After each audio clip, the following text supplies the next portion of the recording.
wine. The Bible says don't even look at it when it gets fermented. Habakkuk said, woe to him who giveth his neighbor drink. There's a lot in the Bible about don't even touch that stuff. One kid said, what's the matter, Hovind? Don't you like beer? I said, I don't know. I've never tasted it. I'm 52 years old, never had a drop in my life.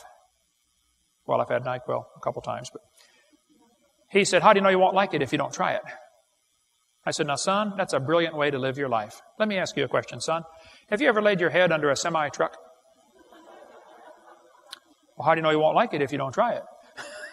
You don't have to try everything to figure out if it's good or bad, okay? There are other ways to learn, you know, like watching somebody else do it. Wow, don't do that. That will hurt, you know.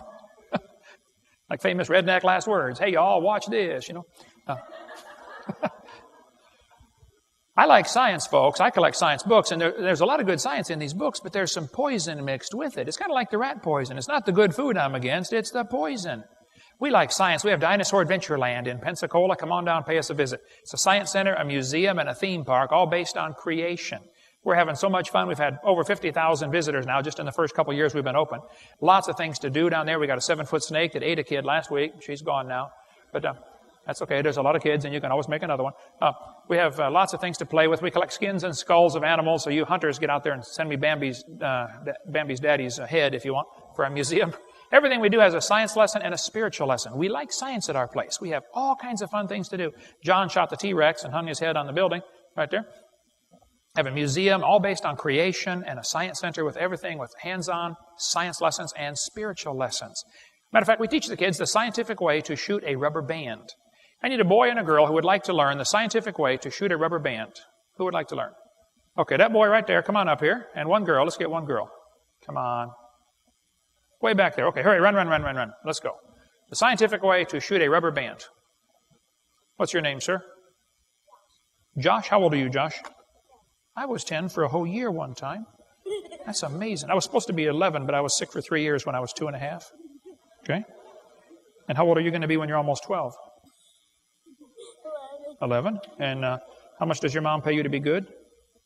So you're good for nothing, and you're 10. Okay, good. Pick a rubber band out of here, Josh. Okay, the brown one. And what's your name, ma'am? Laura. Pick a rubber band out of there, Laura. You want the pink one, of course. Oh, girl. Okay. Now what I want you to do, Josh and Laura, we're going to stand here and shoot the rubber band down the center aisle. Go ahead. Oh, that one won't work. That's a double one here. Let me try an orange one here. That's two tied together. I didn't see that. Okay, Josh, shoot the rubber band down the center aisle. Past the table, not too far. Laura, give it a try. Come on. Ooh, 3 rows back. Now watch carefully. I'm going to get down same size as you guys. And I'm going to show you the scientific way to shoot a rubber band. You ready for this? I want you to notice now, my fingers do not leave my hand at any time. You believe that? Okay, now pay attention. You see the guy sitting in the way back of the church?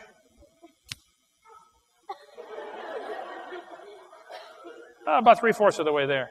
Now, probably right about now, you're thinking of a question that has 5 words in it. What question are you thinking of?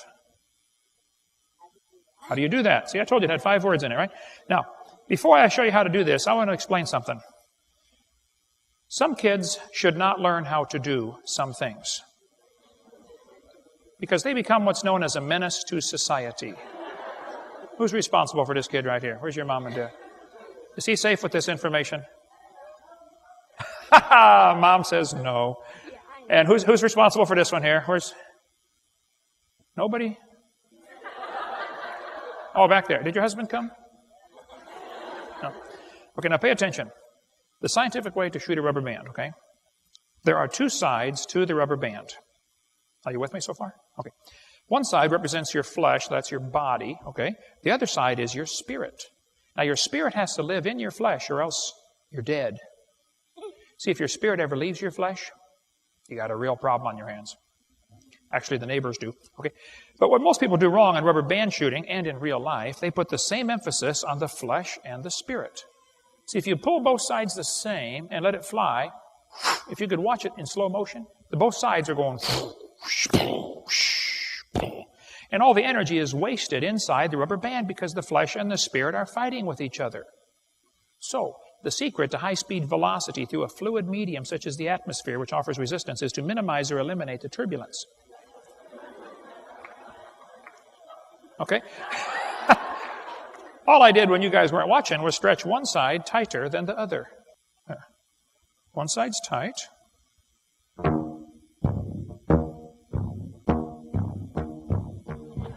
Now pay attention, okay? What's going to happen, if you do it right, the Spirit leads the flesh, takes away most of the turbulence, and it goes much farther. Got the guy in the back row. So, when I'm up here with a whole pile of rubber bands, knowing I can hit anybody in the room, it gives you this feeling of power that some kids really just don't know how to handle. You know what I'm talking about? You're thinking about it right now, aren't you? Yes, I thought so. Let's give them a hand. Have a seat, guys. Thank you so much.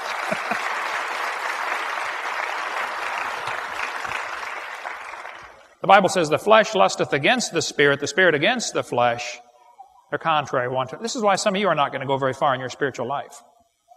You feed the flesh too much. Shut off the TV once in a while, simple. Okay?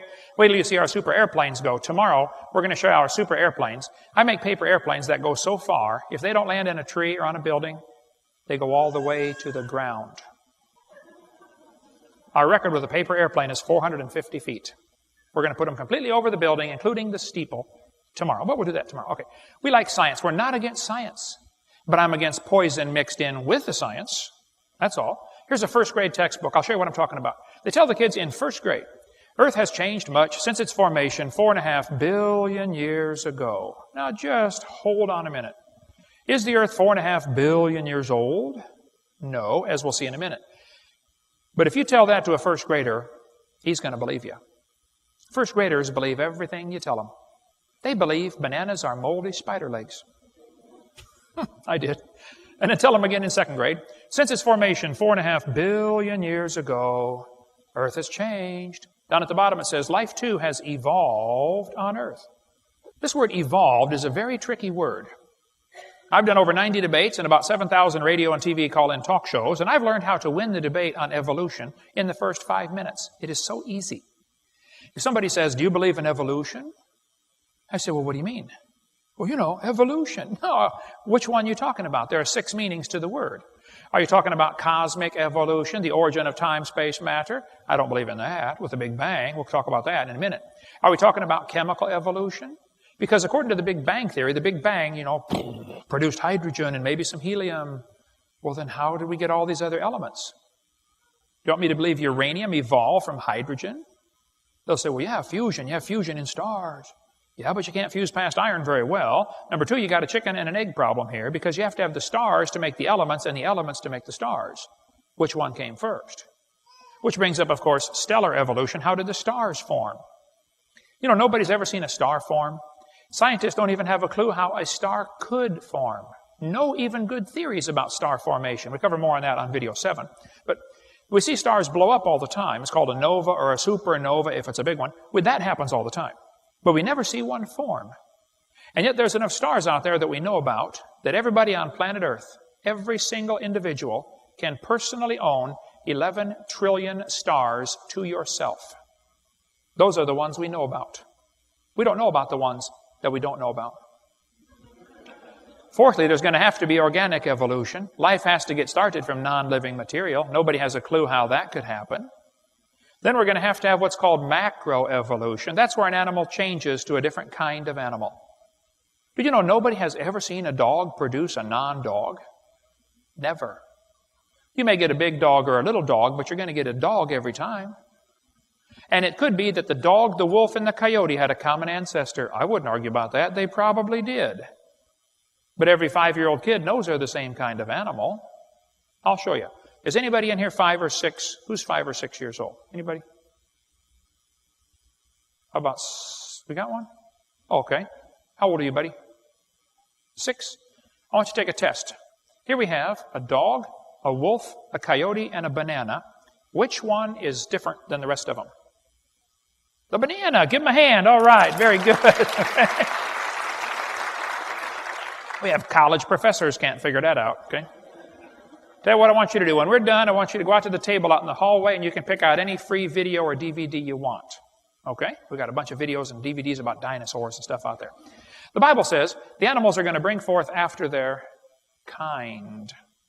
Now, Charlie Darwin wrote a book on the table down here called Origin of Species. See, a dog and a wolf are the same kind of animal, but they're different species. He fooled everybody by changing the word from kind to species. We'll get into more of that on video 4. Lastly, we have what is called microevolution. This is changes within the kinds. Now, that one happens. I'll go along with number 6. I think animals can produce a whole variety of offspring. You know, long hair, long-legged, short-legged. That happens. But the first 5 are purely religious. That's not science. We never observe any of those. So if you want to win the debate on evolution, simply define exactly what you're talking about.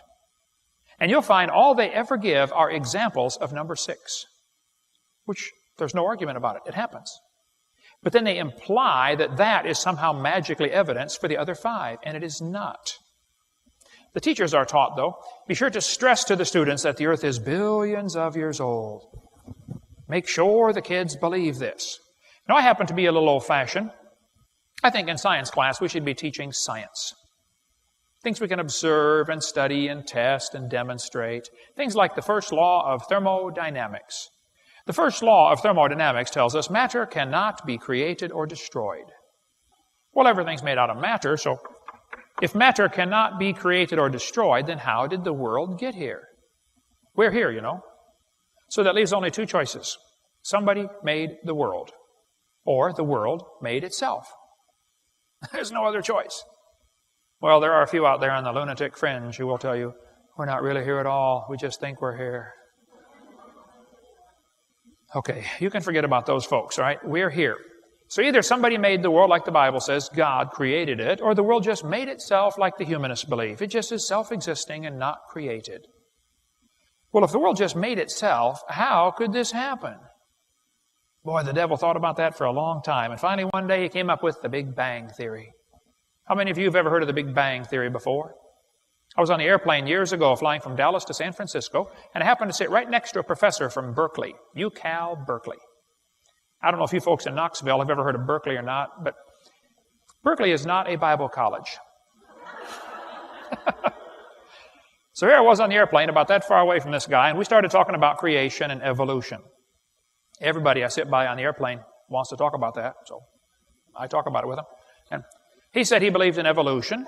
I said, yes, sir, I figured that. You have to teach at Berkeley. I said, tell me, sir, if you believe in evolution, how did the world get here? He said, oh, it came from the Big Bang. I said, really? I'd like to hear about this. He said, you're a science teacher and you have never heard of the Big Bang? I said, oh, yes, sir, I've heard a lot about the Big Bang. And I believe in the Big Bang, but my Big Bang is a lot different than yours. I said, you tell me about your Big Bang, and then I'll tell you about my Big Bang.